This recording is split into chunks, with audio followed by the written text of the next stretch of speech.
As a group, seniors make up about 15% of the population, but we account for 35% of prescription medication usage and 30% of over-the-counter medication purchases.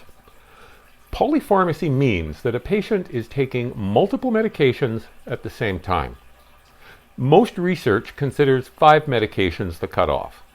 Now, we all know that it's not unusual for seniors to take several medications to control multiple medical conditions. With illnesses like heart failure and high blood pressure, combinations of 2 or 3 different medications are common and in fact recommended. If you also add medications for symptom relief, it's easy to see why patients end up with a large number of medications. This is serious for several reasons. We seniors are at a greater risk for adverse drug events, or ADEs, because of how our metabolism changes as we age. These changes affect how well we absorb medications and how well we clear them from our system and how quickly. In the US, ADEs cause more than 100,000 deaths each year. They're the 4th leading cause of death, and they account for 28% of hospitalizations in the elderly. The potential for drug-drug interactions is increased every time another drug is added. Research says that there's a 10% increase in the chance of an ADE for each additional medication added. And if you get your meds from more than one source, say multiple doctors or specialists, your risk goes up. And another problem is that the symptoms of polypharmacy can be confused with the normal signs of aging.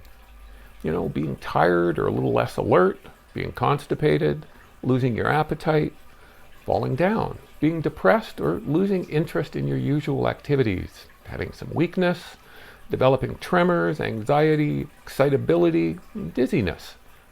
Please don't get me wrong. This isn't malicious.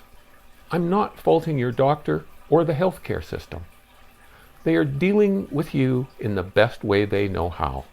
If you have multiple problems, you will likely get multiple medications that each target one specific thing. So, how can cannabis help with polypharmacy?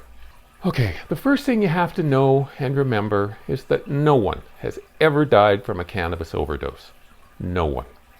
Ever. That alone makes it safer than everything that is currently in your medicine cabinet. So, did you ever wonder how marijuana, this plant that has been so vilified, seems to help with so many different conditions?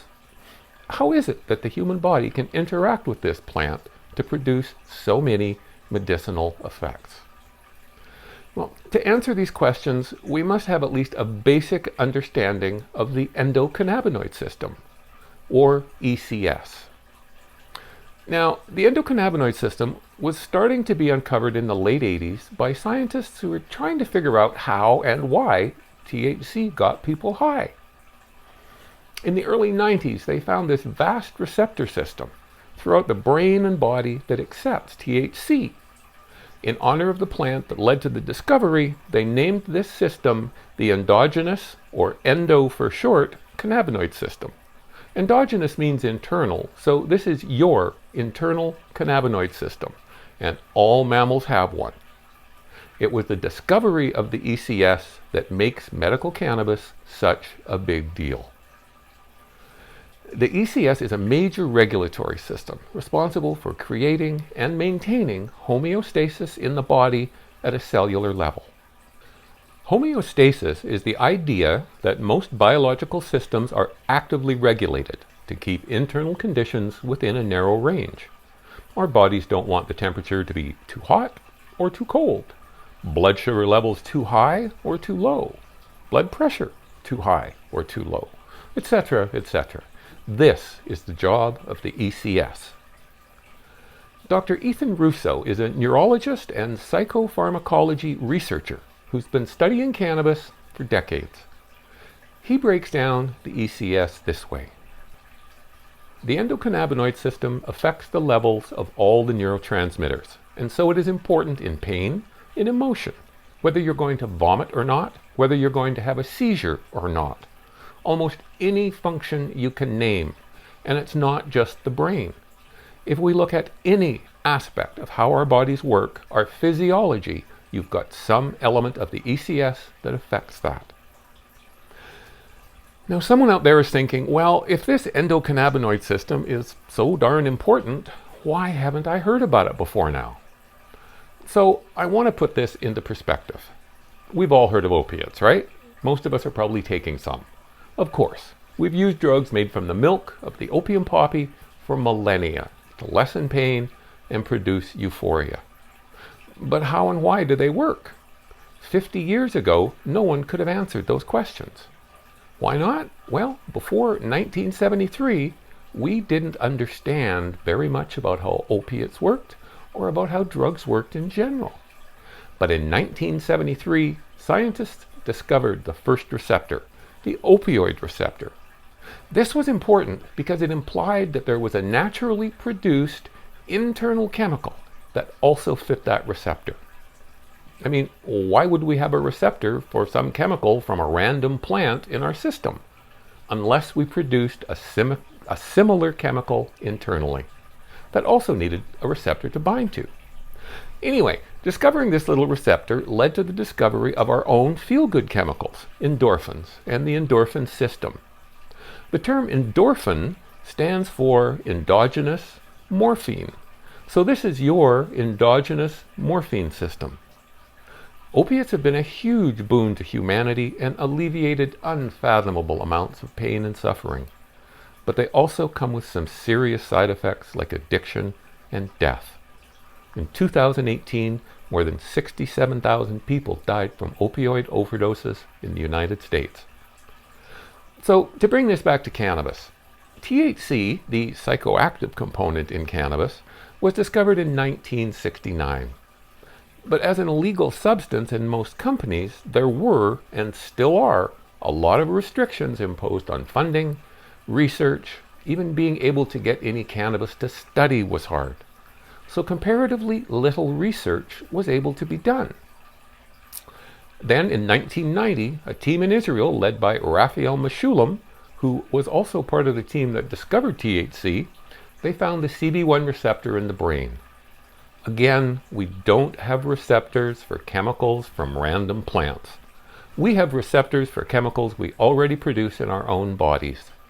They named this newfound system the endogenous, or endo for short, cannabinoid system in honor of the plant that led to its discovery. So after all that, what is the endocannabinoid system? The endocannabinoid system consists of three parts: cannabinoid receptors, endocannabinoids, and the enzymes that produce and degrade the cannabinoids. I'm not going to go into any detail into the enzymes here because they aren't important to this part of the discussion. So in general, receptors are located on the surfaces of cells. Cannabinoid receptors are found throughout the body, in the brain, organs, tissues, bones, and glands, pretty much everywhere. Everywhere but the spots in the brainstem that control breathing and heart function, which is why you cannot die from a cannabis overdose like you can with opiates, alcohol, and benzodiazepines. Cannabinoid receptors react when stimulated by cannabinoids. Two cannabinoid receptors have been discovered by researchers so far. We call them CB1 and CB2. Cannabinoid receptors play a major role in regulating your immune function, your appetite, your mood, how well you sleep, your memory, as well as inflammation and pain in your body. And it does all this at a cellular level. So, now you know that our bodies are full of receptors that interact with cannabinoids. Let's talk about cannabinoids. First, endocannabinoids. These are neurotransmitters produced by our own body to act on those cannabinoid receptors and help the body maintain homeostasis and health. Endocannabinoids are a short-order neurotransmitter. That means they are only produced when conditions in the body signal they are needed, and their presence is fleeting.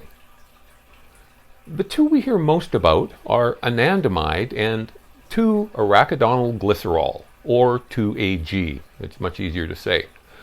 Cannabis also produces cannabinoids. More than 100 have been discovered that interact with our receptors. The various cannabinoids have different effects depending on which receptors on which cells they bind to in the body. After being released, endocannabinoids are quickly broken down by those enzymes I mentioned. They're called FAH, which is fatty acid amide hydrolase, and I call it MAGL, I'm never going to get that one right, but here's how you say it, or here's how you spell it. By contrast, when you consume cannabis, large amounts of cannabinoids enter the body and they stick around. This means that the endocannabinoid system is activated more strongly and for longer than it would be without the cannabis. Whether internally produced by the body or supplied by the cannabis plant, these compounds help to maintain internal balance and overall health. So, that's a quick overview of the endocannabinoid system. You know, people often joke about cannabis's ability to help with such a wide variety of seemingly unrelated conditions. But we now understand that these conditions are all regulated in part by the endocannabinoid system. And each year, science sheds more light on what the ECS does inside our bodies. But what does the ECS do that helps in reducing the number of medications we take? Well, there's a few ways. Because we have cannabinoid receptors in every system in our body, dosing for one problem automatically doses every system that needs help. As Dr. Russo said, any aspect of how our bodies work, our physiology, you've got some element of the ECS that affects that. Then there's the fact that the causes of many age-related illnesses are oxidation and inflammation. Cannabinoids have been proven to reduce inflammation in all systems of the body and to be superior antioxidants, reducing oxidative stress. In the second video, I talked about the U.S. patent number 6630507, the U.S. government's patent on cannabis, where it says, cannabinoids useful in the treatment and prevention of a wide variety of oxidation-associated diseases, such as age-related inflammatory and autoimmune diseases. The cannabinoids are found to have particular application as neuroprotectants. You know, when we think about inflammation, we usually think of acute inflammation, like when you cut your finger and it turned a little red and swelled up. Chronic inflammation, the type they're talking about in the patent, is usually way more dangerous because you can't see it or feel it until it becomes a chronic illness. Things like Alzheimer's, ALS, diabetes, cancer, Crohn's, IBS, rheumatoid arthritis, things like that. When the body's endocannabinoid system is unable to reduce inflammation and bring the body back to a state of homeostasis, cannabinoids from the cannabis plant can be incredibly useful in regulating inflammation. This often results in the control of symptoms like pain and nausea, insomnia, spasticity, all from the same medication. And as I keep saying, cannabis is really, really safe. While there are risks associated with its use, they are considered low by pharmaceutical standards. There are no known deaths associated with a cannabis overdose, and any side effects subside when the plant chemicals have left the body. Research has shown that cannabis is a real treatment option for addressing the polypharmacy of seniors because cannabis works on multiple systems at the same time. By dosing one system, you are also dosing other systems and can be relieving potentially overlapping symptoms and decreasing polypharmacy by minimizing the use of multiple medications that would be prescribed for each individual symptoms. When we reduce polypharmacy in seniors, it leads to better outcomes and improvement in our quality of health.